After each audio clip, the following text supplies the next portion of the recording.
ఈ 2 వారాలు మనం ధ్యానం చేసాం. ఏదన్నా అర్థమైంది అంటే ఒకసారి గట్టిగా హల్లెలూయా అని చెప్పండి. పోయిన వారం చెప్పిన 2 అంశాలు అర్థమైనాయి అని హల్లెలూయా చెప్పారు మీరు. ఒకవేళ మళ్ళీ వినాలనుకుంటే యూట్యూబ్లో తీసి వినండి తర్వాత ఖాళీ ఉన్నప్పుడు. మరలా మనం ఇప్పుడు రాజుల చరిత్రలోకి వచ్చేద్దాం. నేను కానీ రాజుల చరిత్ర ఇప్పుడు చెప్పలేదు అనుకో, నాకు ఒక పేరు పడిపోద్ద చేశారక్క, మన సార్ అన్ని స్టార్ట్ చేస్తాడు కానీ ఏది ముగించేటట్టు లేడని. నాకు ఆ పేరే వద్దు. అవసరమైతే దేవుడు చెప్పినప్పుడు దీన్ని కొంచెం పక్కన పెట్టి మళ్ళీ అవి చెప్పి మళ్ళీ వచ్చేస్తా. అట్ట ఇట్ట తేల్చేద్దాం ఈ రాజుల సంగతి. ఇప్పుడు మనం రాజుల కాలంలోకి రావాలా. రాజుల కాలంలోకి రావాలంటే టకటక మీకు ఇమేజ్లు చూపించాలి, మ్యాప్లు చూపించాలి. కూర్చోండి అక్క, కూర్చోండి, ఎటు లేయద్దు వాక్యంలో. మనం ఇప్పుడు ఇస్రాయేల్ దేశం దగ్గరికి వెళ్ళాలంటే ముందు వరల్డ్ మ్యాప్ ఉండాలి కదా, ప్రపంచ పటం చూడాలి. ఉన్నాయమ్మా, చేయగలుగుతావా? ప్రపంచ పటం చూస్తే ప్రస్తుతానికి మన ప్రపంచం ఎలా ఉందో మీకు అర్థమవుద్ది. తర్వాత ఇది ప్రపంచ పటం, మ్యాప్ ఆఫ్ ది వరల్డ్, ప్రపంచ పటం. ఇప్పుడు మన దేశం, మన ప్రపంచం ఇది.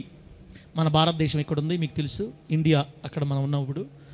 ఇదంతట్లో ఆ పక్క అది ఆ బిట్టు, అవతల పక్క బిట్టు అమెరికా, కెనడా, బ్రెజిల్, ఆ దేశాలు అయ్యి. మధ్యలో సముద్రం ఉంది కదా, ఈ పక్క బిట్టు మందనమాట. మొత్తం 7 ఖండాలు. ఇప్పుడు ఈ వీటిలో ఇప్పుడు మనం చెప్పుకోబోయే ఇజ్రాయెల్ దేశం ఉంది.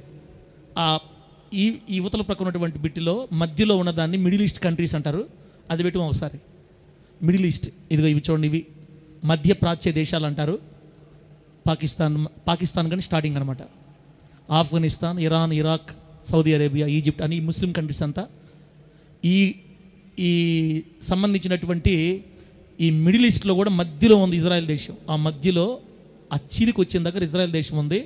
ఆ ఇజ్రాయెల్ దేశం ఒక్కటే మన మ్యాప్లో చూస్తే ఇలా ఉంటుంది. ఇది ఇజ్రాయెల్ దేశం మ్యాప్. ప్రస్తుతానికి ఇజ్రాయెల్ దేశం మ్యాప్ ఇది. దేవుని బిడ్డలారా, దైవజనుడైన సౌలు గారు, దావీదు గారు, సొలొమోను గారు ఈ రాజ్యాన్ని ఒక్కటిగా పరిపాలించారు. ఐక్యరాజ్యం. 3 రాజ్యం అంతటినీ పరిపాలించారు. తర్వాత సొలొమోను చేసిన కొన్ని పొరపాట్ల కారణంగా దేవుడు కోపపడి ఈ రాజ్యాన్ని 2 భాగాలుగా చీల్చాడు. మధ్యలోకి 2 భాగాలు చీల్చాడు. క్రింది భాగమేమో యోధా రాజ్యం, పై భాగమేమో ఇజ్రాయెల్ రాజ్యం. ఇది మీకు తెలుసు, మనం మాట్లాడుకుంటా ఉన్నాం. కింది భాగాన్నేమో దేవుడు దావీదు సంతానానికి ఇచ్చాడు యోధా రాజ్యాన్ని. పైన ఉన్న భాగాన్నేమో కొత్త రాజులు ఏర్పాటు చేశాడు. ఆ పైన ఉన్నటువంటి ఇజ్రాయేలు ఉత్తర రాజ్యం అని పిలువబడుతున్న ఇజ్రాయెల్ రాజ్యం గురించే మనం ఇప్పుడు మాట్లాడుకుంటున్నాం. ఆ రాజ్యాన్ని పరిపాలించిన మొట్టమొదటి రాజు పేరు సుబ్బారావు. చెప్పు, సుబ్బారావు గారు. ఏ పేరు? యెరోబాము. ఫస్ట్ రాజు పేరు చూడండి. వీళ్ళు యోధా రాజులు, ఇది కాదు ఆ చివర ఆ పక్క ఉండేవాళ్ళ పేరు ఇజ్రాయెల్ రాజులు. క్రీస్తుకు పూర్వం 931లో ఇజ్రాయెల్ దేశం విభజన జరిగింది. వెళ్ళారా? అదిగో ఫస్ట్ రాజు యెరోబాము దేవునికి విరుద్ధమైన కార్యాలు చేశాడు. ముఖ్యంగా అట్టబెట్టుమా మ్యాప్. బిడ్లరా, ఇప్పుడు మనం చెప్పుకోబోతున్న ఈ రాజులందరిలో ఎవ్వరు కూడా మంచోళ్ళు లేరు. అందరూ దుష్టులే. అందరూ దేవునికి వ్యతిరేకమైన కార్యాలు చేసిన వాళ్ళే. చెల్లి పేరే పేరమ్మా మల్లిక తల్లి పేర వింతల్లా వినండి. సురేఖ నువ్వు కూడా. ఒక్కరు కూడా మంచి రాజులు లేరు, అందరూ దుష్టులే. ఈ యెరోబాము ఏం చేశాడు? తన రాజ్యంలో ఉన్న విశ్వాసులు లేదా ప్రజలు యెరూషలేము వెళ్ళి దేవుని మందిరంలో ఆరాధిస్తే ఒకవేళ వాళ్ళు ఆ రాజుతో రెహబాముతో కలిసిపోయి నన్ను ఎక్కడ చంపేస్తారేమోనని వారిని యెరూషలేము వెళ్ళనివ్వకుండా బేతేలులో ఒకటి, దానులో ఒకటి, అనగా తన రాజ్య సరిహద్దుల్లోనే 2 దూడలు నిలబెట్టి ఇవే మన దేవుళ్ళని బలవంతంగా ఇజ్రాయేలీల్ని యెహోవా దేవునికి దూరం చేసి విగ్రహారాధనలో కూర్చోబెట్టాడు. అసలు ఇజ్రాయెల్ రాజ్యంలో విగ్రహారాధన ప్రారంభించింది యెరోబాము. తర్వాత అతను చనిపోయాడు. అతని తర్వాత అతని కుమారుడు నాదాబు వచ్చాడు. ఈ నాదాబు కూడా వాళ్ళ నాన్నలాగే ప్రవర్తిస్తే ఈ బయషా అనే 3వ వాడు వచ్చి నాదాబుని మర్డర్ చేశాడు. నాదాబు చనిపోయాడు. ఇప్పుడు 3వ ఆయన బయషా పరిపాలించాడు. బయషా కూడా సేమ్ యెరోబాము లాగా చేస్తే యెరోబాముకి ఏం చెప్పాడు దేవుడు? నీ ఇంట్లో ఒక్క మగపిల్లవాడు కూడా సమాధిలోకి రాడు. ఊరు బయట చచ్చిపోతాయేమో ఏం తింటాయి? ఆకాశ పక్షులు తింటాయి. ఊర్లో చచ్చిపోతే కుక్కలు తింటాయి అని బహుభయంకరమైన శాపాన్ని యెరోబాముకి ఇచ్చాడు కదా. యెరోబాము వంశం అలాగే నాశనం అయిపోయింది. తర్వాత బయషా కూడా దేవుడు అలాగే శిక్షించాడు. నీ సంతతిని కూడా నేను యెరోబాము సంతతిలాగే శిక్షిస్తానన్నాడు. మరలా బయషా తర్వాత ఎవరు వచ్చారు? అతని కుమారుడు ఏలా. ఎలా పరిపాలిస్తున్న కాలంలో జిమ్రీ లేచి బైషా సంతతి వారిని అందరినీ సమూల ధ్వంసం చేశాడని రాయబడింది. చదువుకున్నాం మనం ఎన్ని కూడా. జస్ట్ మీకు జ్ఞాపకం చేస్తున్నా, పాయింట్ దగ్గర తీసుకెళ్తా. ఈరోజు వాక్యం 2 భాగాలు చేస్తాను, ఒక భాగమే చెప్పి వచ్చే వారం 2వ భాగం చెప్పుకుందాం. బయషా పట్ల దేవుడు ఇచ్చిన ప్రవచనం మొత్తం ఒక్కరిని కూడా నీకు ఉండనివ్వని చెప్పిన వాగ్దానం జిమ్రీ ద్వారా దేవుడు నెరవేర్చాడు. జిమ్రీ 7 రోజులు పరిపాలించాడు, అందరినీ హతమార్చాడండి. ఆ తర్వాత ఈ జిమ్రీ 7 రోజులే పరిపాలించాడు. ఎప్పుడైతే జిమ్రీ పరిపాలిస్తున్నాడన్న సంగతి ఆల్రెడీ గిబ్బెతోను మీద యుద్ధానికి వెళ్ళినటువంటి సైన్యానికి అక్కడ ఉన్న ప్రజలకు తెలిసిందో, వాళ్ళు వెంటనే ఏం చేశారంటే సైన్యాధిపతిగా ఉన్న ఒమ్రీని రాజుగా అభిషేకించారు. జిమ్రీ, ఒమ్రీ, మీకు కాస్త ఈ పదాలు కొత్తగా ఉన్న చరిత్ర మీకు అర్థమైపోద్ది బిడ్డ.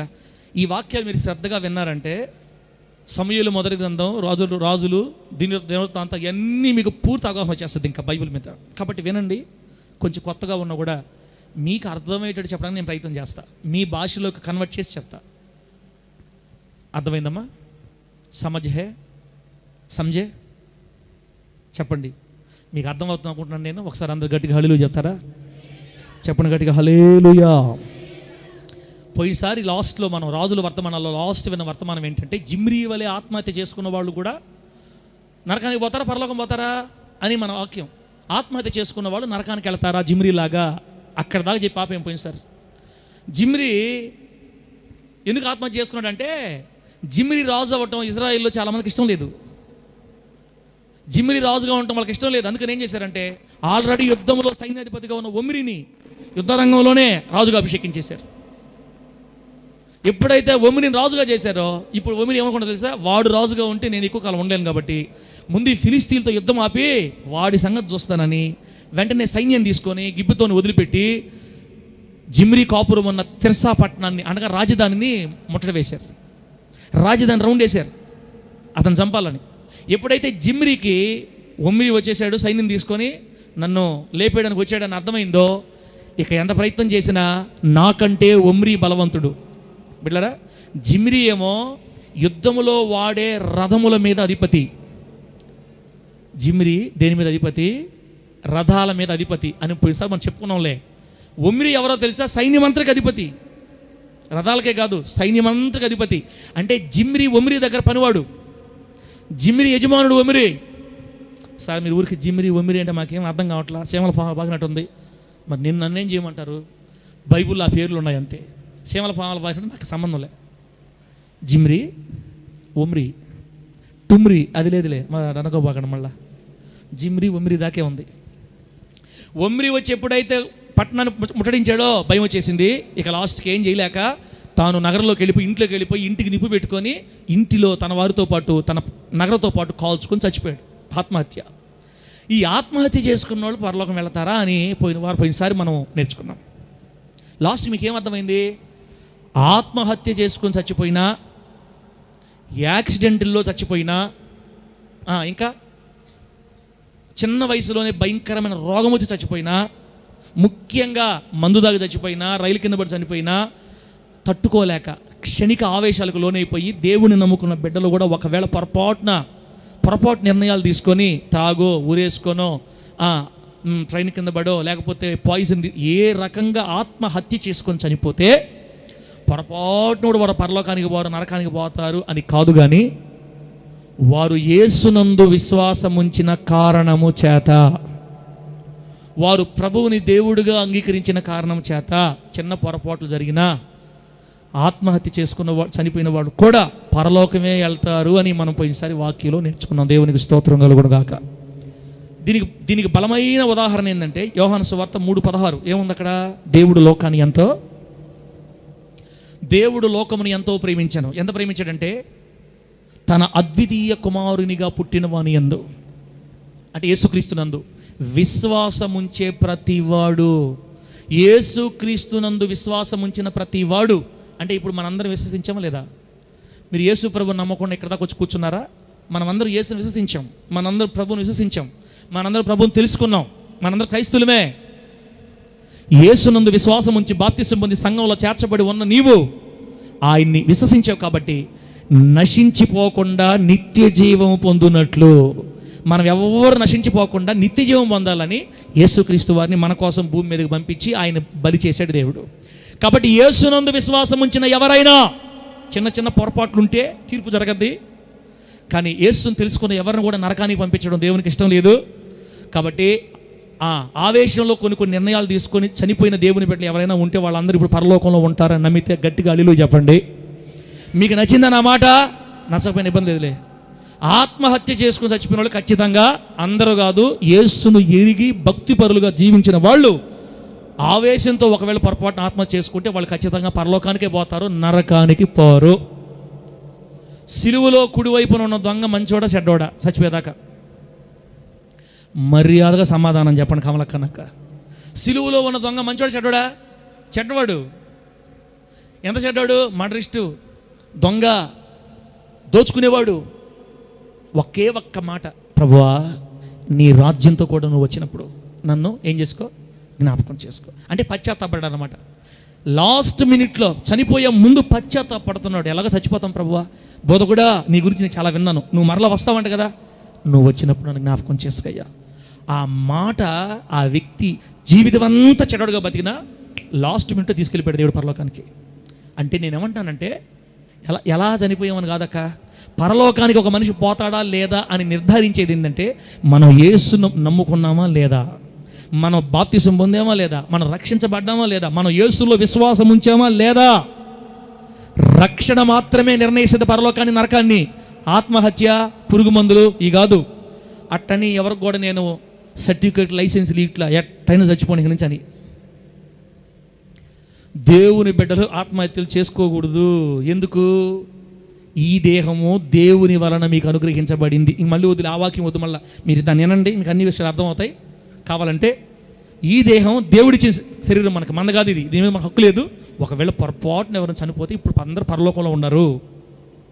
మీ తాత, మీ అవ్వ, మా అవ్వ, మా నాన్నమ్మ అందరూ పరలోకంలో ఉన్నారు. యేసుని తెలుసుకుంటే చాలంతే. పద్మక్క ఇంకా దిగులు బాబా, పద్మక్క ఏం కాదు, పద్మక్క ఏం కాదు, ప్రార్థన చేసుకోవట్లేదు సార్, నేను కూడా పరలోకానికి పోతానా? ప్రార్థన కాదు ఉండక్క, నువ్వు యేసుని తెలుసుకున్నావు, నువ్వు యేసు రక్తం కడగబడ్డావు, నువ్వు బల్ల తీసుకుంటున్నావు, చచ్చిపోతే పరలోకం యేసునామాలు అంతే. ఇదెందుకు కొత్తగా ఉంది? సిలువలో దొంగ కంటే మా పద్మక్క చెడ్డదా? మర్యాద చెప్పండి. సిలువలో ఉండే దొంగ కంటే మా పద్మక్క చెడ్డదా? సార్ నువ్వు కొత్త బోధ చేస్తున్నావు సార్, మాకు నచ్చట్లా. సమాధానం చెప్పండి నాకు. ఇప్పుడు మా తిమోతను కానీ లేదా బాంధవ్యాన్ని కానీ సిలువలో దొంగని చెడ్డోళ్ళ? ఇక్కడ ఎవరన్నా సిలువలో దొంగని చెడ్డోళ్ళు ఉన్నారా? లేరు. సిలువలో దొంగ ఏ రోజు మనలాగా చర్చికి రాలా. ఆయన్ని క్షమించాడు దేవుడు. అయితే పశ్చాత్తాపం ఉండాలి. నేను చెడ్డోని ప్రభువా, నేను మంచిగా మారాలి ప్రభువా. ఆ ఒక్క పశ్చాత్తాపం నీ జీవితాంతం కొనసాగుతూ ఉంటే లాస్ట్ మినిట్లో అయినా అగ్నిలో నుంచి లాగినట్టు లాక్కుంటాడు యేసునామములో నిన్ను. ఈ మందిరంలో కూర్చున్న ఏ ఒక్కరిని దేవుడు నరకానికి పోనీడు. ఎడ చెప్పాలి? ఆమేనని మీరా చెప్పు, ఆమేనని గట్టిగా. ఆమె ఒక్కరు ఓడెక్క నరకానికి పోరు. నువ్వు చూసా అనబాకండి, నమ్మండి అమ్మా. నమ్ముట నీ వలననైతే మందిరంలో నిద్రపోయేవాళ్ళు కూడా పరలోకానికి పోతారంట. సార్ సిలువులో దొంగ కట్టి నేను ఏమన్నా నేను చెడకార్యాలు చేస్తున్నాను, చర్చిలో నిద్రపోతాను అంతే.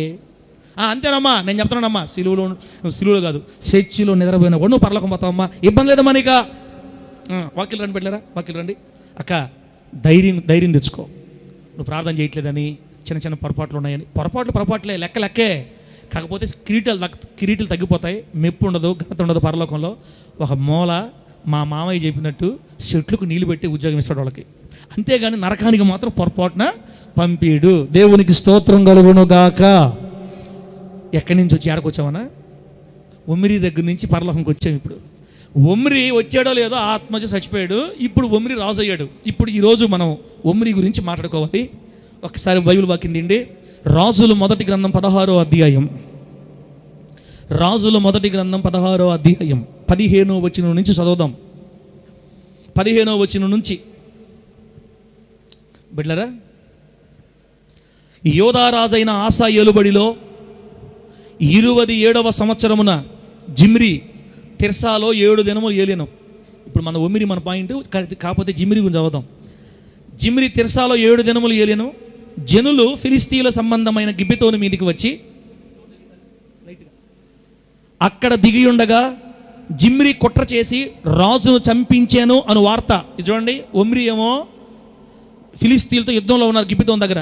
జిమ్రీ కుట్ర చేసి రాజును చంపించిన వార్త అక్కడ దిగిన జనులకు వినబడింది. కాబట్టి ఇజ్రాయేలు వారందరూ ఆ దినమున సైన్యాధిపతి అయిన ఒమ్రీని దండుపేటలో ఇశ్రాయేలు వారి మీద రాజుగా పట్టాభిషేకం చేసిరి. ఇక్కడ దాకా నేను చెప్పాను కదా, ఇస్సాకన్నా హుషారుగా ఉండి ఇస్సాకన్నా. ఇక్కడ ఒమ్రీని పట్టాభిషేకం చేశారు. వెంటనే 17వ వచనం, ఒమ్రీ గిబ్బెతోనును విడిచి అతడును ఇజ్రాయేలు వారందరూ తిర్సాకు వచ్చి దానిని ముట్టడి వేసిరి. పట్టణము పట్టుబడినని జిమ్రీ తెలుసుకొని తాను రాజనగరునందు చొచ్చి తనతో కూడా రాజనగరును తగలబెట్టుకుని చనిపోయాను. అంటే ఆత్మహత్య చేసుకున్నాడు. ఇక్కడ అయిపోయింది వాక్యం. ఇప్పుడు 19వ వచనం, ఇప్పుడు జిమ్రీ గురించి ఇది. యెరోబాము చేసినట్లు ఇతడును యెహోవా దృష్టికి చెడుతనము చేయువాడయ్యుండి తానే పాపము చేయొచ్చు, ఇజ్రాయేలు వారు పాపం చేయటకు కారకుడైనందున ఈ లాగున జరిగాను. అంటే ఆయన ఆత్మహత్య చేసి చనిపోవడానికి కారణం ఏంటంటే ఆయన పాపం చేశాడు. జిమ్రీ అయిపోయింది. 20వ వచనం ఏంది? జిమ్రీ చేసిన ఇతర కార్యాల గురించి, అతను చేసిన రాజద్రోహం గురించి గ్రంథంలో ఉందంట. ఇప్పుడు 21వ వచనం ఇక్కడ నుంచి ఒమ్రీ, అప్పుడు ఇజ్రాయేలు వారు 2 జట్లుగా విడిపోయి జనులలో సగం మంది గీనత కుమారుడైన తిబ్నీని రాజుగా చేయవలనని అతని పక్షమునను, సగం మంది ఒమ్రీ పక్షమును చేరిరి. ఒమ్రీ పక్షపు వారు గీనత కుమారుడైన తిబ్నీ పక్షపు వారిని జయింపగా తిబ్నీ చంపబడెను, ఒమ్రీ రాజాయను. 23 యోధా రాజైన ఆసా ఏలుబడిలో 31వ సంవత్సరమున ఒమ్రీ ఇశ్రాయేలు వారికి రాజై 12 సంవత్సరములు ఏలెను. చూడండి, ఒమ్రీ రాజు అయ్యాడంట. ఒమ్రీ 12 సంవత్సరాలు రాజ్యాన్ని పరిపాలించాడు. ఆ 12లో 6 సంవత్సరాలు అతడు తిర్సాలో ఏలేను. 6 సంవత్సరాలేమో తిర్సా అనే పట్టణం రాజధానిలో ఏలేడంట. తర్వాత 24వ వచనం, అతడు షెమెరునొద్ద షోమురోను కొండను 4 మణుగుల వెండికి కొనుక్కొని ఆ కొండ మీద పట్టణం ఒకటి కట్టించి ఆ కొండ యజమానుడైన షెమెరు అను అతని పేరును బట్టి తాను కట్టించిన పట్టణానికి షోమురోను అని పేరు పెట్టాను. షోమురోను అని పేరు పెట్టి ఒక కొండను కొని కొండ మీద పట్టణం కట్టించి ఆ పట్టణానికి షోమురు అని పేరు పెట్టి ఆనాటి నుండి తిర్సాను రాజధానిగా తీసేసి షోమురోను రాజధానిగా చేసి ఆ కొండ మీద ప్రాకారం నగర కట్టించుకొని రాజుగారు షోమురోనుకు వచ్చేసాడు. ఇప్పుడు రాజధాని మారిపోయింది అనమాట. 25 ఒమ్రీ చేష్టాలు చూడండి. ఒమ్రీ ఏం చేశాడు? ఇప్పుడు 25వ వచనం, ఒమ్రీ యెహోవా దృష్టికి చెడుతనము జరిగించి, ఏ తనం? ఒక్కరు కూడా మంచివాళ్ళు లేరు. ఇదేందో మరి దారుణంగా ఉన్నారు మనకంటే. ఒమ్రీ యెహోవా దృష్టికి చెడుతనం జరిగించి తన పూర్వీకులందరికంటే మరి దుర్మార్గంగా ప్రవర్తించెను. దుర్మార్గం. ఒమ్రీ తన పూర్వీకులందరికంటే దుర్మార్గంగా ప్రవర్తించెను. అతడు నెబాతు కుమారుడైన యెరోబాము దేని చేత ఇజ్రాయేలు వారు పాపం చేయుటకు కారకుడై దేవతలను పెట్టుకొని ఇజ్రాయేలు దేవుడైన యెహోవాకు కోపం పుట్టించెనో. యెరోబాము ఎట్ట కోపం పుట్టించాడో ఇతడు కూడా సేమ్ దానినే అనుసరించి ప్రవర్తించి మరి దేవునికి ఒమ్రీ కూడా కోపం పుట్టించాడు దేవునికి. ఒమ్రీ చేసిన ఇతర కార్యాల గురించి, అతడు అగుపరిచిన బలాన్ని గురించి ఇజ్రాయేల్ రాజుల వృత్తాంత గ్రంథంలో రాయబడింది. ఒమ్రీ తన పితరులతో కూడా నిద్రించి షోమ్రోనులో సమాధి యందు పాతి పెట్టబడెను. అతని కుమారుడైన అహాబు అతనికి మారుగా రాజాయెను. చదివిన ఈ వాక్యాన్ని మనందరికీ అర్థమగినట్లు దేవుడు బోధిస్తూ ఉండగా వాక్యానుసారంగా బ్రతకాలని ఎవరు తీర్మానం చేసుకుంటారో వారికి దేవుడు తోడై తన బలమునిచ్చి వాక్యపు లోతుల్లో స్థిరపరిచి నీతిగల మార్గాలలో నడిపించునుగాక. సార్ మీరు ఈ స్టార్ట్ చేసిన కాడి నుంచి మాకు మెంటల్ తెప్పిస్తున్నారు సార్ మీరు. తిమ్మిరి, బుమ్మిరి, ఒమ్మిరి, ఇందాకేదో ఒక పేరు చదివారు, తిబ్ని. ఎందుకు సార్ మాకు ఎన్న ఆదాము అబ్రాం చెప్తే పోలా అని అనుకుంటున్నారు కదా. లేదు, మీకు వివరంగా అన్ని విషయాలు చెప్తాను, మీకు అర్థమయ్యేది చెప్తాను, మీ మొఖాలు మారిపోతే ఆపేస్తా అంతే. మొత్తం మీద మనం ఇప్పుడు ఒమ్రీ దగ్గర ఉన్నాం. ఈరోజు మన పాఠం ఒమ్రీ. బిడ్డలారా, ఒమ్రీ గురించి టకటకటక గుర్తు చేస్తాను. ఒమ్రీ అనే పేరుకి అర్థం రాసుకోండి. మా ఎన్నో నంబర్ అంటే టీవీ నంబర్ 1 బిడ్డమా. ఒమ్రీ అనే పేరుకి అర్థం రాసుకోండి బిడ్డలారా, అక్కడ ఉంటుంది చూడండి. ఒమ్రీ అనే పేరుకి అర్థం ఏంటంటే యెహోవా కనుపాప, యెహోవా దాసుడు. 2 అర్థాలు వస్తాయి. యెహోవా కనుపాప, యెహోవా దాసుడు, పేరు గొప్ప. ఇంకో అర్థం కూడా ఉంది, పిడికెడు. పిడికెడు లేదా శేషం, మిగిలింది అని అర్థం. పిడికెడు, శేషం. లేదా ఇంకో అర్థం కూడా ఉంది, దీర్ఘాయుష్మంతుడు. పిడికెడు, శేషం అనేది మాత్రం హిబ్రీ భాషలో అర్థం. యెహోవా కనుపాప, యెహోవా దాసుడు అనేది గ్రీకు భాషలో అర్థం. దీర్ఘాయుష్మంతుడు కూడా గ్రీకు భాషే. ఇంకా ఎన్ని మీకు అర్థం లేదు కాబట్టి, అవసరం లేదు కాబట్టి ఇన్ని అర్థాలు వస్తాయి ఒమ్రి అనే పేరుకి. మీరేమో నవ్వుతున్నారు ఒమ్రి అంటే, అర్థం చూడండి, యెహోవా కనుపాప. చూసా? అందుకని ఇక మీదట మన బిడ్డలు కూడా ఒమ్రి అని పేరు పెడతాం. ఒమ్రి అని పేరు పెట్టామనుకో, స్కూల్లో టీచర్లు మిమ్మల్ని దంతే, మీరు వచ్చి నా మీద కళ్ళు ఎర్ర చేసి, ఏమరా పాస్టర్ ఏం పేరు పెట్టావు మా బిడ్డకి, ఒమ్రి అని అందరు నవ్వుకుంటున్నారు. మీరు నవ్వుకుంటారు, అర్థం ఏముందాడా? యెహోవా దాసుడు, యెహోవా కనుపాప. మంచి పేరు బిడ్డలరా. ఆ నంబర్ 2 పెట్టమా. ఈ ఒమ్రి, జిమ్రి చనిపోయిన తర్వాత ఇతను రాజుగా చేశారు దేశంలో. ఇతను 12 సంవత్సరాల రాజ్యాన్ని పరిపాలించాడు. రెండోది రాసుకోండి, ఒమ్రి సుమారు 12 సంవత్సరాల రాజ్యాన్ని పరిపాలించాడు. క్రీస్తు పూర్వం 885 నుంచి 874 దాకా. ఇది మీకు గుర్తు ఉండాలంటే యేసుక్రీస్తు వారి కంటే ముందు 800 సంవత్సరాల క్రితం ఈయన పరిపాలించాడు అనమాట. క్రీస్తుకు పూర్వం 885 నుంచి 74 దాకా 12 సంవత్సరాలు ఒమ్రి పరిపాలించాడు, ఒమ్రి రాజు. తర్వాత నంబర్ 3, తర్వాత మీరు లైవ్లో చూసి రాసుకొని పెట్టారా, టక టక టక చెక్కండి, టక. మూడోది, ఒమ్రితో పాటు సహపాలకునిగా తిబ్ని అనే వ్యక్తి కూడా పరిపాలించాడు. ఇతనితో పాటు తిబ్ని అనే రాజు కూడా పరిపాలించాడు సుమారు 5 సంవత్సరాలు, 85 నుంచి 80 దాకా. క్రీస్తుకు పూర్వం 885 నుంచి 880 దాకా. సార్ ఈనాడున్నాడు తిబ్ని అంటే, ఇందాక మనం చదివాం, ఎప్పుడైతే జిమ్రి చనిపోయాడో ఆత్మహత్య చేసుకొని, వెంటనే దేశంలో ఉన్న ప్రజలందరూ రెండు జట్లు విడిపోయారు, 2 భాగాలు అయిపోయారు. ఇజ్రాయేలు ఉత్తర రాజ్యం అంతా 2 భాగాలు అయిపోయింది. మాకు ఒమ్రి రాజు వద్దు అని కొంతమంది లేచారు. వీళ్ళందరూ ఏం చేశారంటే తిబ్ని అనే వ్యక్తిని రాజుగా చేసుకున్నారు. ఏందిరా స్వామి నువ్వు మమ్మల్ని ఈరోజు తిబ్ని, ఒమ్రి, ఇక మమ్మల్ని సమాధానం ఉండనివా? బైబిల్లో పేర్లే చెప్తున్నాను నేను. తిబ్ని అనే ఒక వ్యక్తిని రాజుగా చేసుకున్నారు ఒక టీం వాళ్ళు, ఒక గ్రూప్ వాళ్ళు. ఇంకో గ్రూప్ వాళ్ళు ఏమో ఒమ్రిని రాజుగా చేసుకున్నారు. బిడ్డలారా, ఈ విధంగా ఇజ్రాయేల్ ఉత్తర రాజ్యంలో 5 సంవత్సరాల పాటు 2 రాజులు పరిపాలించారు. ఈ 5 సంవత్సరాలు వీళ్ళిద్దరికి యుద్ధాలు జరుగుతూ ఉన్నాయి. యుద్ధాలు జరగలేదు కానీ వ్యతిరేకం పెరుగుతూ ఉంది, విరోధం పెరుగుతూ ఉంది. ఒకరొకరు యుద్ధం దాకా వస్తున్నారు, ఆగిపోతున్నారు. రాజ్యాన్ని సమకూర్చుకుంటున్నారు, ఆయుధాలు సమకూర్చుకుంటున్నారు, సైనికులు సమకూర్చుకుంటున్నారు. ఉంటే ఒకే రాజు ఉండాలి. ఏందిరా వాడెప్పుడు చంపేద్దామని తిబిని, వాడినెప్పుడు చంపేద్దామని ఒమ్రి. ఇలా 5 సంవత్సరాలు కలిసి పరిపాలన చేసే సహపాలకులుగా ఆ 5 సంవత్సరాల తర్వాత ఒకరోజు యుద్ధం వచ్చింది. యుద్ధం స్టార్ట్ అయింది. ఒమ్రి పక్షపు వారు తిబ్ని పక్షపు వారిని ఓడించారు. ఆయన తిబ్ని చంపబడ్డాడు. అప్పుడు దేశమంతా కూడా ఎవరి చేతుల్లోకి వచ్చింది? ఒమ్రి చేతుల్లోకి వచ్చింది. ఒమ్రితో పాటు సహపాలకునిగా తిబ్ని కూడా పరిపాలించాడు. అది 5 సంవత్సరాలు పరిపాలించాడు.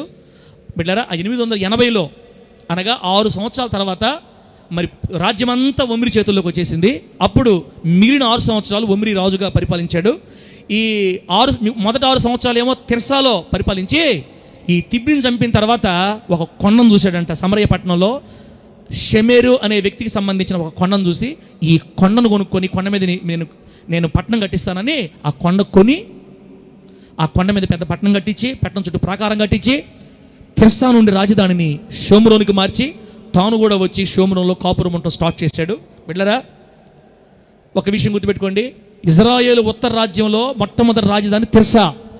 అక్కడ నుండి 2వ రాజధానిగా మార్చబడింది షోమ్రోను.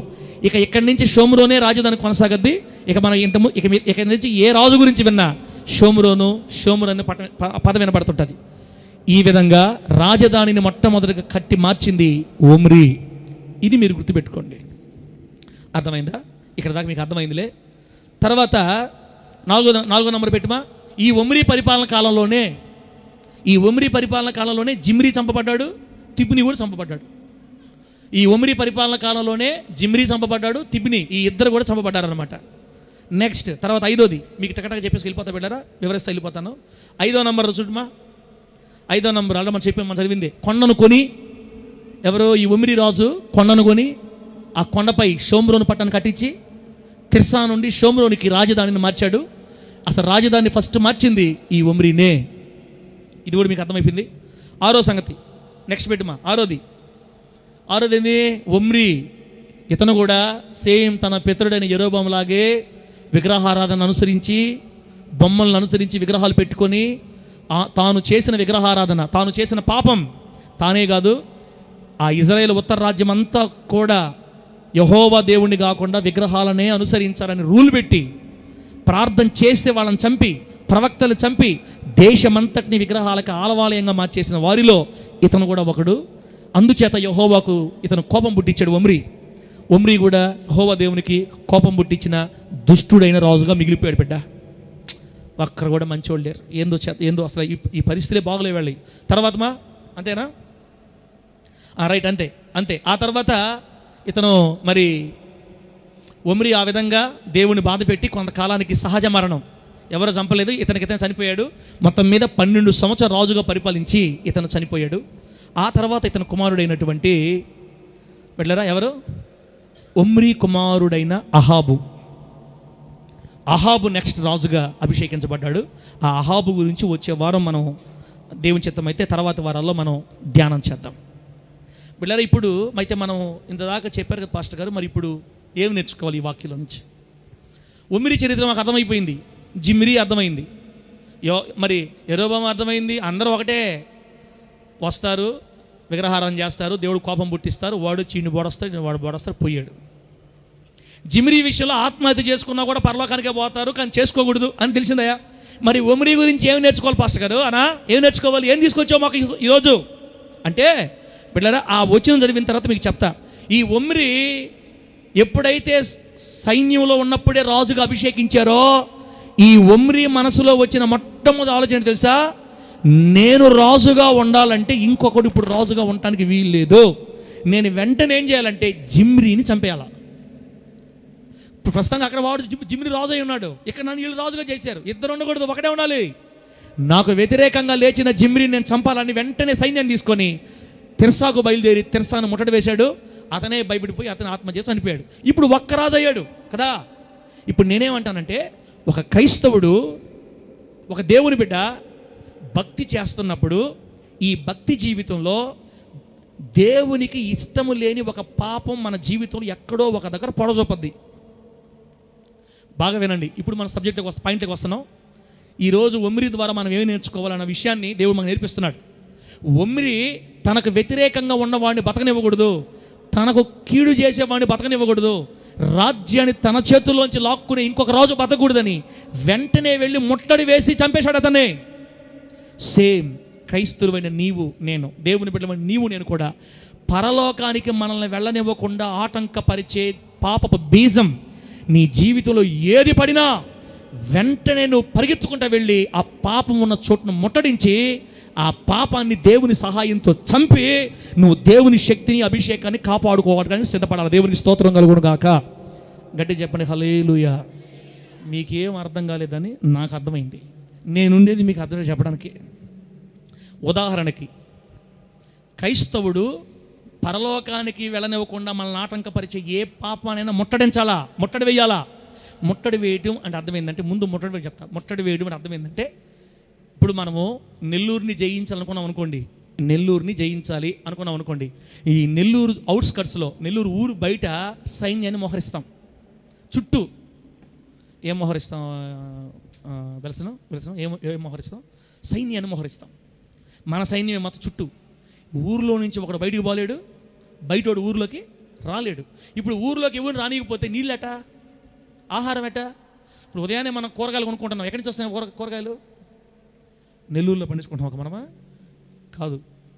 టమాటాలు వచ్చేది ఒక ఊరు నుంచి, ఆనియన్ వచ్చేది ఒక ఊరు నుంచి. ఇక అన్ని సరుకులు లారీలో వస్తూ ఉంటాయి కదా. బయట రాష్ట్రాల నుంచి వస్తేనే మన ఇక్కడ అమ్ముతున్నారు.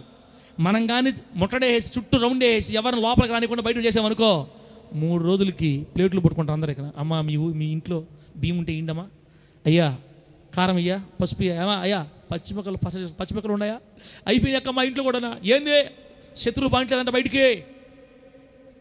ఇలా కొన్ని రోజుల పాటు ముట్టడి వేస్తే ఊరిలో ఉన్న ఆహారం అంతా అయిపోయినప్పుడు ఆకలి దెబ్బకి తట్టుకోలేక వీళ్ళే వచ్చి లొంగిపోతారన్నమాట. వాళ్ళకి, ఎవరికి? చుట్టుకున్న వాళ్ళకి, ముట్టడి వేసిన వాళ్ళకి. ఒమ్రీ ఏం చేశాడు? తిర్సాను ముట్టడి వేశాడు. ఇంక బయటికి రారు, లోపలికి వారు. వాళ్ళు ఎందుకు వచ్చారు? జిమ్రీని చంపాలి, వ్యతిరేకం ఉన్న జిమ్రీని చంపాలి. అక్క, చెల్లిలా, అమ్మా, నీ ఆత్మీయ జీవితానికి శత్రువుగా నీ జీవితంలోకి ఏ పాపం ప్రవేశిస్తుందో వెంటనే అలర్ట్ అయిపోయేసి మనం త్వరగా పరిగెత్తుకుని వెళ్ళి నీ మీదకి దాడికి వచ్చినటువంటి ఆ శత్రును ముట్టడి వేయాల.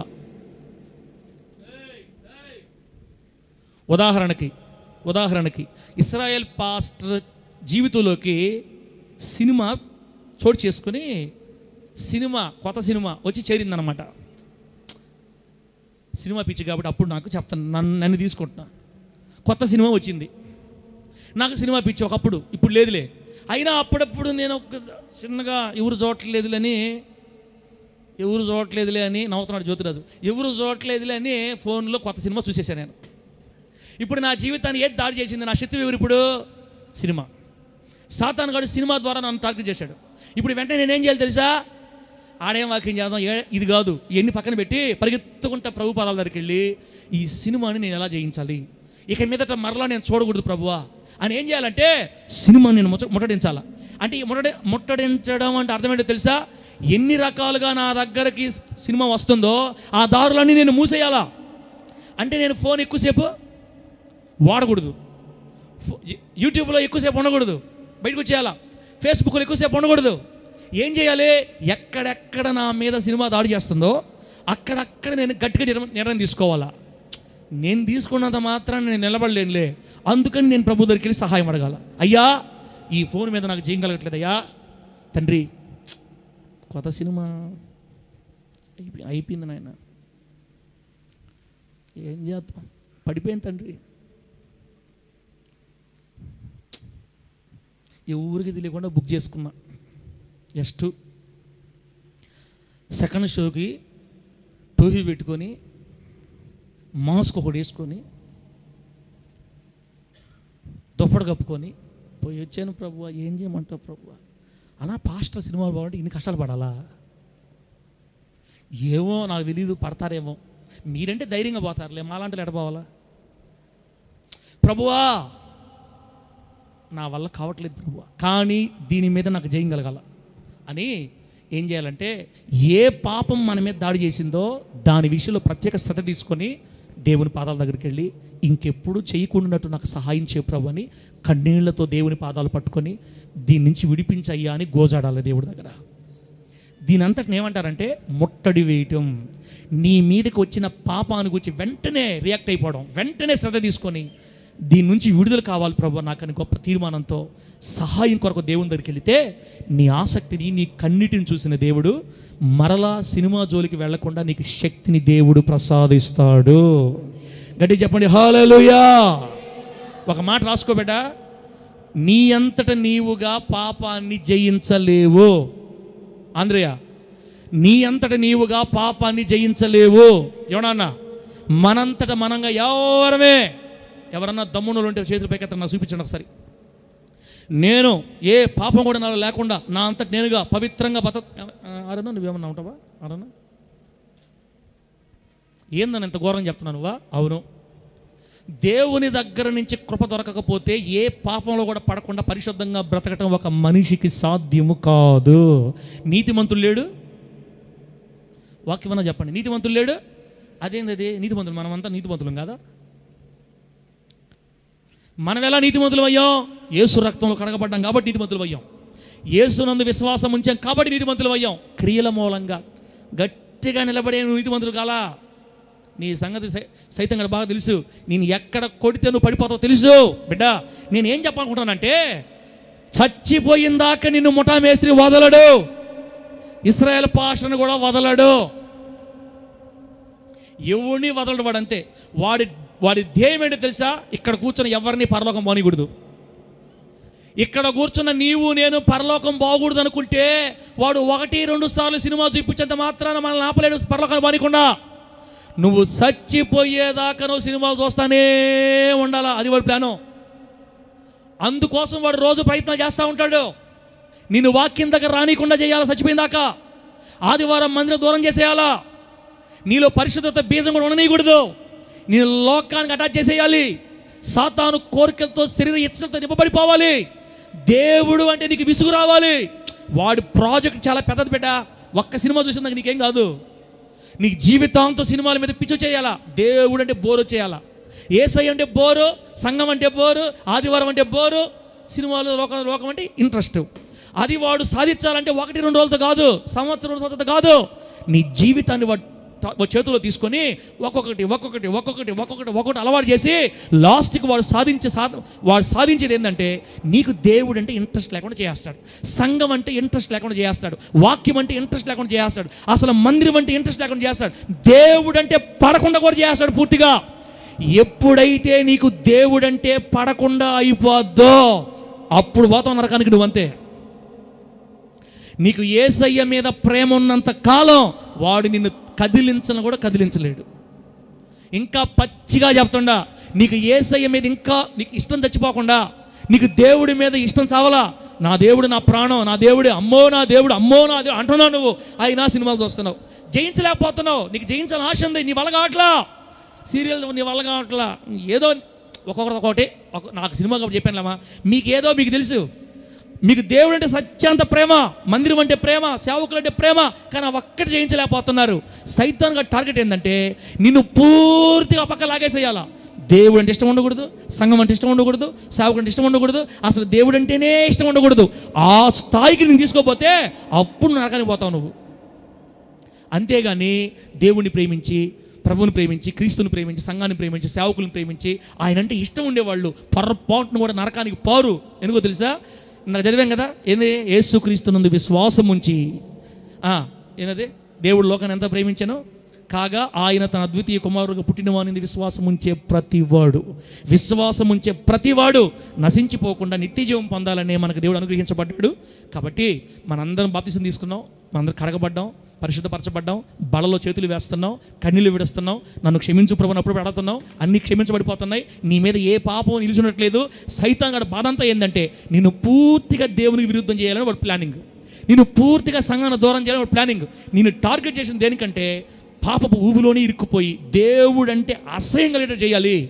ఎప్పుడైతే వాడు దాన్ని సాధిస్తాడో అప్పుడే ఒక క్రైస్తవుడు నరకానికి పోతాడు తప్ప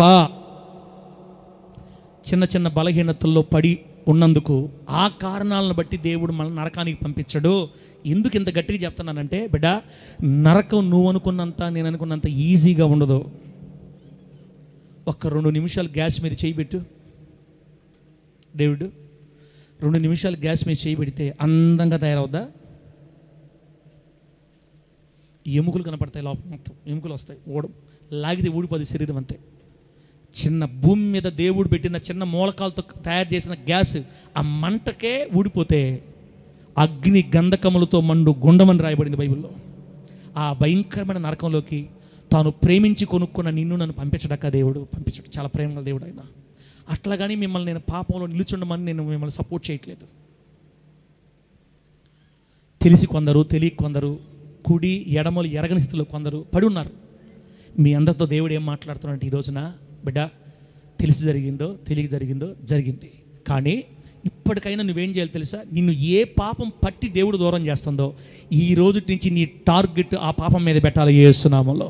అంటే ఏం చేయాలి? దానికి ఎలా దూరంగా వెళ్ళిపోవాలి, దాన్ని ఎలా తప్పించుకోవాలి, దాన్ని ఎలా నేను కంట్రోల్ చేయాలి. నా వల్ల కాదు, దేవుని సహాయం అడగదాం, వెళ్ళి ప్రభు దగ్గర కూర్చుందాం, ప్రార్థన చేద్దాం, కన్నీళ్ళు విడద్దాం. నాయనా 1 సంవత్సరం 2 సంవత్సరాల ప్రభువా, బాప్తిసం తీసుకొని 7 సంవత్సరాలు అయింది, అయినా నేను సినిమాలు మానలేకపోతే నీ ఫోన్ వల్ల నా వల్ల ఆ ఏడు పెట్టొచ్చు తెలుసా నీకు? దేవుడి దగ్గర కూర్చుంటే కళ్ళల్లో కళ్ళు కారిపోతూ ఉంటే దేవుడు ఏమనుకుంటాడు తెలుసా? బిడ్డ, నిజంగా నా మీద నీకు ఎంత ప్రేమ ఉందా? పరిశుద్ధత కోసం ఎంత తహతలాడుతున్నావా? నిలబడాలని ఆశగా నిలబడలేకపోతున్నావా? నాకు ఇదే కావాలా? బిడ్డలారా, ఎవరైతే ఇలా తమ తగ్గించుకొని కన్నీళ్ళు విడిచి పశ్చాత్తాపడి దేవుడి దగ్గర అడుస్తూ ప్రార్థన చేస్తూ ఉంటారో ఒక రోజు వస్తుంది బిడ్డ, ఒక రోజు వస్తుంది. ఆ రోజు పరలోకంలో నుంచి ఒక అగ్ని అభిషేకం దిగద్దు నీ మీదకి యేసు నామములో. ఆ రోజు నుంచి ఫోను పట్టుకుందామన్న ఇంట్రెస్ట్ ఉండదు, సినిమాలు చూస్తే వాంతి వస్తుంది, నీ అంత పరిశుద్ధంగా బతికేవాడు ఇంకొక లేకుండా చేస్తాడు యేసు నామములో. నమ్మరా? 12వ కీర్తన 5వ వచ్చింది, 12వ కీర్తన 5వ వచనం. ఆ మాట అక్కడ చదివించే బైబిల్ ముత్తుకూరులో కూడా 12వ కీర్తన 5వ వచనం ఏముందమ్మా? రక్షణను కోరుకుని వారికి. తీసారా? 12వ కీర్తన, కీర్తన గ్రంథం అటు కాదు కూతురు ఆ మాట చదవాల్సిన చదువుతా చూడు. రక్షణను కోరుకునే వారికి నేను రక్షణ కలుగజేసేదను అని యెహోవా సెలవిచ్చుచున్నాడు. దేవునికి స్తోత్రం కలుగును గాక. అక్క నా బాధ అర్థమైంది సుసన్నమ్మ, నా బాధ అర్థమైందా? ముట్టడి వేయాలి పాపాన్ని. జిమ్రీని ముట్టడి వేసినట్లుగా, జిమ్రీ బ్రతుకున్నంత కాలం సింహాసనం నా చేతికి రాదు. వాడన్నా ఉండాలి, నేనన్నా ఉండాలి. వాడిని చంపిందాక వదలనని ఒమ్రీ ఏ విధంగా అయితే సైన్యాన్ని తీసుకొచ్చి తెర్సాను ముట్టడించి జిమ్రీని లేపేశాడో, ఓ క్రైస్తవురాలా, యేసయ్య పాదాలు పట్టుకొని నీ మీద ఆధిపత్యం చలాయిస్తున్న నీ బలహీనత అనే పాపాన్ని ముట్టడించుదువుగాక యేసు నామములో. గట్టిగా చెప్పండి హల్లెలూయా. చెప్పండి గట్టిగా హల్లెలూయా.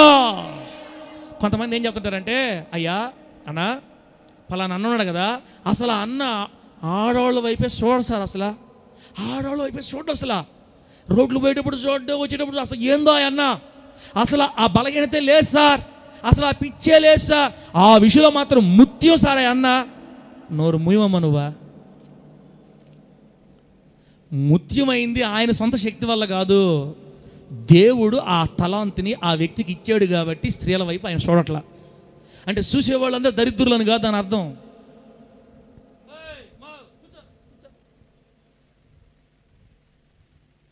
సార్ నాకు ఏంది ఈ మధ్య ఎక్కువ కోరికలు ఆలోచన అబ్బా ఏడవబాకు, ముఠా మేస్తే బృందం వల్ల జరిగేది, టెన్షన్ పడబాకు నువ్వు. ఇప్పుడు ఇట్లా నిన్ను ఏదైతే బలవంతంగా ఏడిపిస్తుందో, నిన్ను ఏదైతే అమ్మా నేను తెలుగుగా మాట్లాడుతుంది మీకు అర్థమైపోయింది ఆటోమేటిక్గా. ఏ పాపం అయితే మిమ్మల్ని దేవునిలో నుంచి బయటికి లాగాలని చెరపడుతుందో ఆ పాపాన్ని సీరియస్గా తీసుకో బిడ్డ, సీరియస్గా తీసుకో.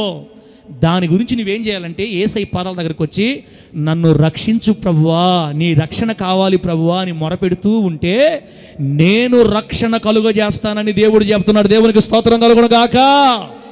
ఒక బలహీనత మీద జయం రావాలంటే రక్షణ కలుగజేయు దేవుడు కావాలి. నీకు నువ్వుగా లోకాన్ని జయించలేవు, నీకు నువ్వుగా తాగుడిని, పాపాన్ని, శాపాన్ని జయించలేవు బిడ్డ. రాసుకో పందిమిది, నీకు నువ్వుగా ఎవడు కూడా పాపాన్ని, లోకాన్ని జయించలేడు. రక్షణ ప్రసాదించు యేసయ్య సహాయం కావాలి మనకి.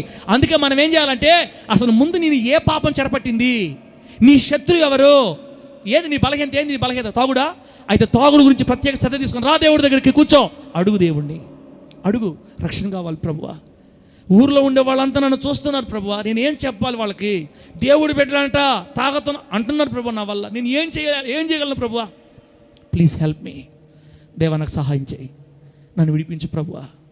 ఆ చెడు స్నేహాలు తాగే వాళ్ళకి ఈ చెడు స్నేహాలు దూరంగా వెళ్ళిపోవాలా, అక్కడి నుంచి స్టార్ట్ చేయాలి, ముట్టడి వేయాలా. ఏ సందర్భాలు నిన్ను పాపంలోకి లాగుతున్నాయో, ఏ సందర్భాలు నిన్ను లోకం వైపు లాగుతున్నాయో వాళ్ళందరికీ నువ్వు దూరం అయిపోవాలి, నిన్ను నువ్వు దూరం చేసుకోవాలి. వచ్చి సంధిలో కూర్చోవాలి, ప్రార్థన గదిలో కూర్చోవాలి, దేవుడితో కూర్చోవాలి. నువ్వు నాకు సహాయం చేయకపోతే నేను దీని మీద నాకు జయం రాదు తండ్రి అని ఏడవాలి, ఏడుస్తూ ఉండాలి. అలా ఒక్కరోజు కాదు, ఒక నెల కాదు, ఒక సంవత్సరం కాదు, నువ్వు ఏడుస్తూ ప్రార్థన చేస్తూ కన్నీళ్ళు విడుస్తూ ఉండగా బిడ్డ నీ టైం వస్తుంది యేసునామములు, అంతే. ఆ రోజు ఆ పాపం అంటే నీకు అసహ్యం కలిగిపోద్ది ఆ రోజు నుంచి. అది మీకు ఇప్పుడు అర్థం కాదు, కొంతమందికి ఆల్రెడీ కొంతమందికి అలవాటు ఉంటుంది. ఇప్పుడు సలోమక్కలు అంటాళ్ళు, తిమోతన్లు అంటాళ్ళు.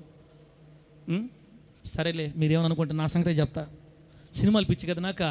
ముత్తుకూరులో సేవకు వచ్చిన కొత్తల్లో 2012, 2013లో అప్పుడప్పుడు ఫోన్లో చూసేది, వాక్యం చెప్పేది, సినిమా చూసేది, సరే ఎవరైనా చెప్తారు ఎట్టా ఏంది చెప్పుకుంటున్నావు నువ్వు అటు చెప్పవాక సార్, నాకు ఏం ప్రిస్టేజ్లు వద్దు.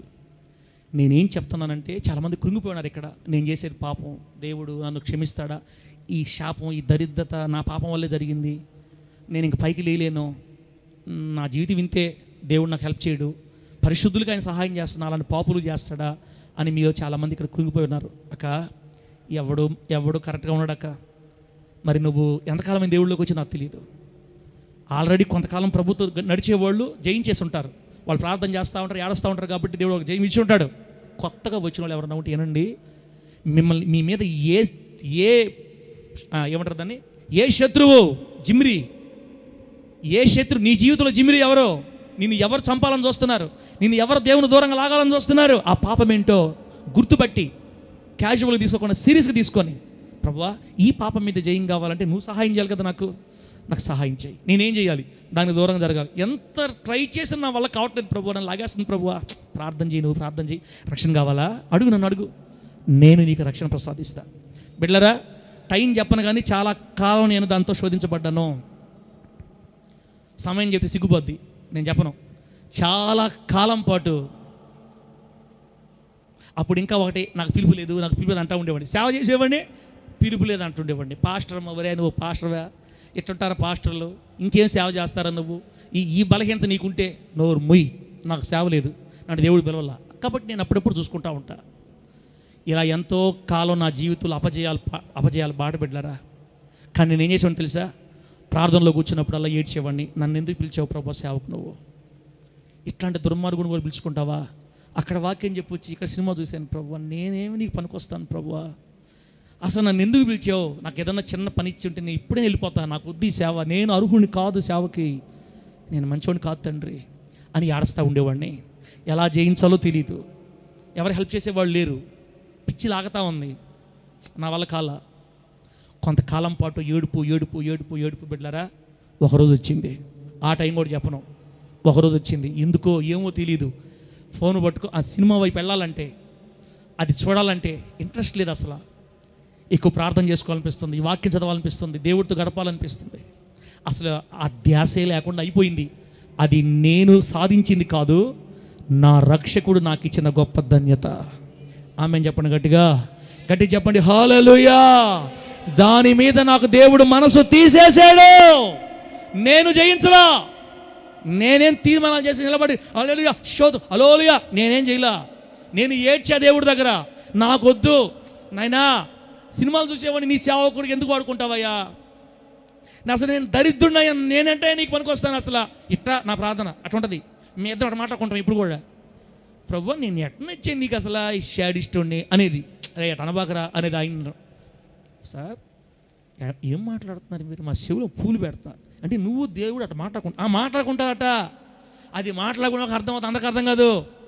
ఈ కొంతమంది మాట్లాడుతున్నారులే, మీకు తెలుసులే, కొంత పెద్ద పెద్దవాళ్ళు తెలుసు కదా, దేవుడు మనం అలా మాట్లాడుకుంటాం. నాలా అంటోళ్ళని నువ్వు ఎందుకు పిలుచుకుంటావు ప్రభువా, నాకు ఒక్క అవకాశం ఇస్తే వెళ్ళిపోతా సేవలో నుంచి. 2018 డిసెంబర్ 2018 డిసెంబర్ నెల దాకా దేవుడికి నాకు మాట్లాడి తెలుసా, ఒక్క అవకాశం ఇస్తే ఈ సేవ వదిలి వెళ్ళిపోతా, నాకు ఈ సేవ. అప్పటికే 30 మంది వచ్చే సంఘం 30 మంది అయిపోయి ఉన్నారు. 30 మందిని కూడా అర్ధాంతరంగా వదిలిపెట్టి వెళ్ళిపోవాలని నా ప్లాను. ఎందుకు, నాలాంటోడు ఏం సేవ పనికి వస్తాడు తండ్రి, నాకు పిలుపు లేదు, నేను చేయలేను, ఒక్క అవకాశం పారిపోతా యోనాలాగా. నేను పారిపోయిన ప్రతి చోట శాంపల్ బాగాలు కొట్టాలి, లాక్కోరాడు వెనక్కి. 2018 డిసెంబర్లో దేవుడు నీకు పిలుపు ఉందని నిర్ణయించాడు నాకు. 2019 జనవరిలో అభిషేకం తీసుకొని అక్కడ 2019 నుంచి భారంగా సేవ చేయడం స్టార్ట్ అయింది. అంటే ప్రారంభ దినాల్లో కొన్ని బలహీనతలు నేను వెంబడిస్తాయన్నా, నువ్వు దిగులు పడవద్దు, టెన్షన్ పడద్దు. ఎవడు పరిశుద్ధుడు కదా, గుర్తుపెట్టుకో. అట్టని మీకు నేను లైసెన్స్ ఇట్లా చెయ్యి ఏం కాదు కానీ అనట్లా. నువ్వు రాత్రి రాత్రిపూట నువ్వు మోకాళ్ళు వంచితే దేవుడి దగ్గర నీ పాపం నీ కళ్ళ ముందు కనబడాలా, ఏడవాలా, గుండెలు రోధించాలా. ఒకవేళ నువ్వు ఇట్లా కాకుండా ప్రార్థన కూడా చేయకుండా బాధ కూడా లేకుండా పాపమే చేసుకుంటా పోయావనుకో, అది ఎలా జరగద్దో నాకు తెలియదు కాబట్టి నేను చెప్పను. నీకు దేవుని మీద ప్రేమ ఉంటే తప్పు చేసి నువ్వు సమాధానంగా ఉండలేవు. నీకు దేవుని మీద నిజమైన ప్రేమ ఉంటే ఒక రేఖ కళ్ళు తాగి నువ్వు సమాధానంగా ఉండలేవు. అసలు ఏడుపు. నీకు నిజంగా దేవుడి మీద పిచ్చి ప్రేమ ఉంటే సినిమా చూసి వచ్చి నువ్వు సమాధానంగా పడుకోలేవంతే. ఎవడు పడుకోలేడు, వాడినోడు తిట్టుకుంటా ఉంటాడు. ఇంకో మాట కూడా చెప్పాలి మీకు. బలిపీఠం నుంచి రాని తమ్ముడా ప్రకాశం బలిపీఠం మీకు దాన్ని ఆపంటే, వద్దులే సార్ మీరు ఆపండి. ఆరోనో బలిపీఠం ఎక్కంటే, అమ్మో వద్దు సార్ నాకు, అమ్మో రాహేలక్క ఎక్కండి. సార్ మాకు బలిపీఠం, అమ్మో అది బలిపీఠం. మీరు బలిపీఠం అంటే అంత బాగా బయటపోతున్నారు కదా. పాస్టర్ కుటుంబంలో పుట్టిన వాళ్ళం కదా, మాకు ఫస్ట్ నుంచి దీంతో పని కాబట్టి సినిమాలు కూడా బలిపీఠం దగ్గరికి ఆనుకొని చూసేది నేను అక్కడ డాడీ వాళ్ళ దగ్గర. ఒక్కోసారి అనిపిస్తుంటుంది, ప్రభువా వీళ్ళేమో పెట్టలేమో బలిపీఠం ఎక్కమంటూ గిడగడ వణిగిపోతున్నారు. ఆ బలిపీఠం దగ్గరే నేను ఫోన్లో ఎట్ట కోరుకున్నావు తండ్రి నన్ను, అసలు నువ్వు దరిద్రులు వదిలేకుండా. అయినా సార్ మీరెట్టా బలిపీఠం దగ్గర సినిమా చూసారు, మీరు సిగ్గు లేకుండా చెప్తున్నారు. ఇప్పుడు ఇంట్లో ఏమో అమ్మోళ్ళు ఉండే, నాన్నోళ్ళు ఉండే, అందరు బంధువులు ఉంటే, ఇంకా నాకు చర్చిలోకి ఎవరు రారు. ఆడైతే మనకి సేఫ్టీ ప్లేస్. అమ్మా నేనేం పెద్ద మంచివాడిని కాదమ్మా, అట్టనే మరీ ఘోరమైన కాదులే, సినిమాలే నా బలహీనత ఎక్కువ. అంత పిచ్చి సినిమాలు అంటే. బలిపీఠాల దగ్గర కూర్చొని సినిమాలు చూసినా కూడా ఎందుకో నా దేవుడు నన్ను ఇంకా ప్రేమించి నన్ను వదిలిపెట్టకుండా తన సేవ కోసం పిలుచుకొని పెట్టారా. అంత చెడిపోయిన నన్ను ఆయన కోసం వాడుకుంటుంటే నాకంటే ఎన్నో 100 రెట్లు మంచోళ్ళు ఉన్నారు ఇక్కడ. నాకంటే కొన్ని 100 రెట్లు పవిత్రులు ఉన్నారు ఇక్కడ. నా కడుపులో పుట్టిన ఆత్మీయ బిడ్డలో నాకంటే మంచి భక్తి పరులు ఉన్నారు ఇక్కడ. మీరెందుకు నరకం పోతారు బిడ్డ, మిమ్మల్ని దేవుడు ప్రేమిస్తుంటే? కాకపోతే చిన్న చిన్న బలహీనత ఉన్నాయా, ముట్టడి వెయ్యి. ఈ రోజు నుంచి ముట్టడి వెయ్యి. జిమ్రీని ఒమ్రీ ముట్టడి వేశాడు. వాడు బతికినంతకాలం నాకు క్షేమం ఉండదు.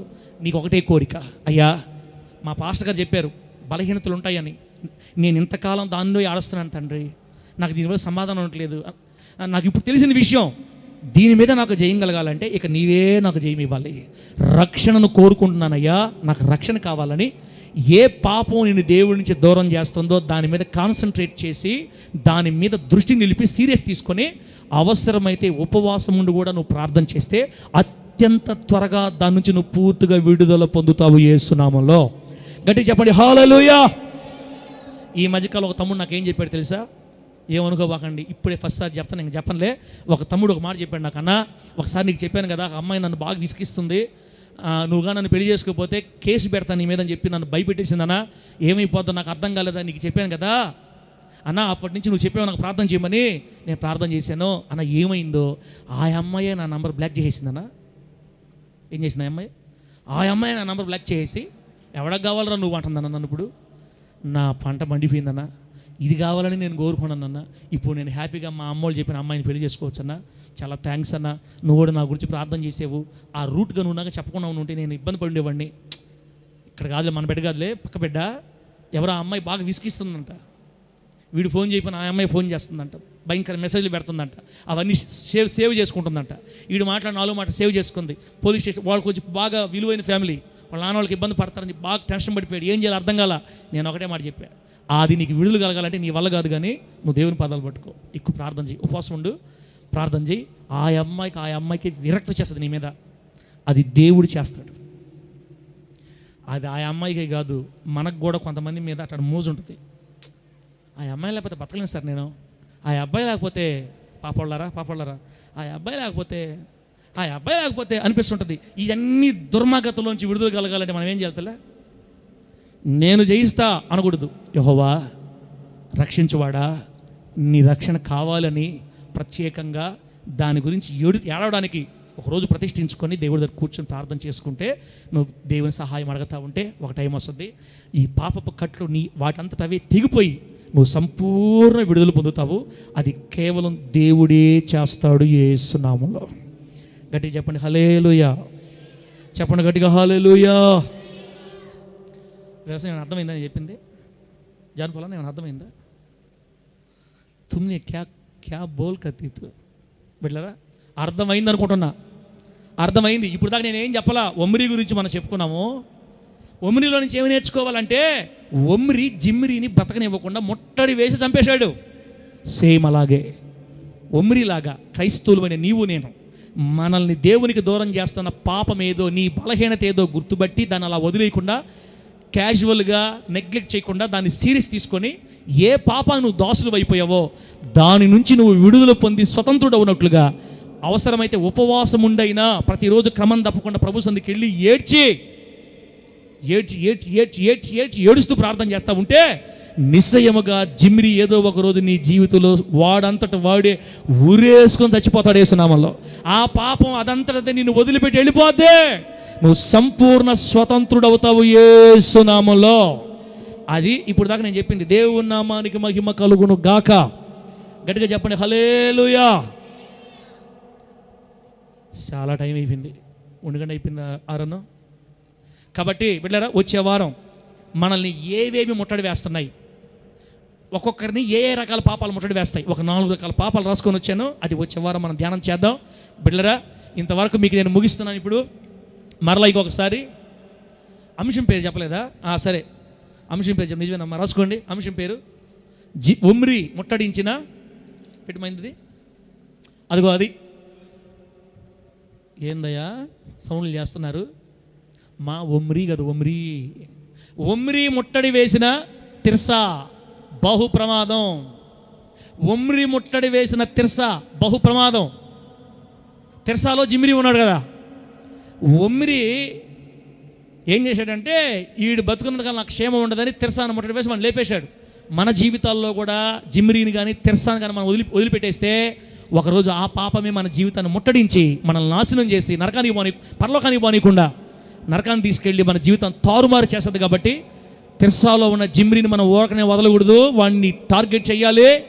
వాడిని అలా వదిలేస్తే మనకు ప్రమాదం. కాబట్టి ఒమ్రి ముట్టడి వేసిన తిర్సా బహు ప్రమాదం.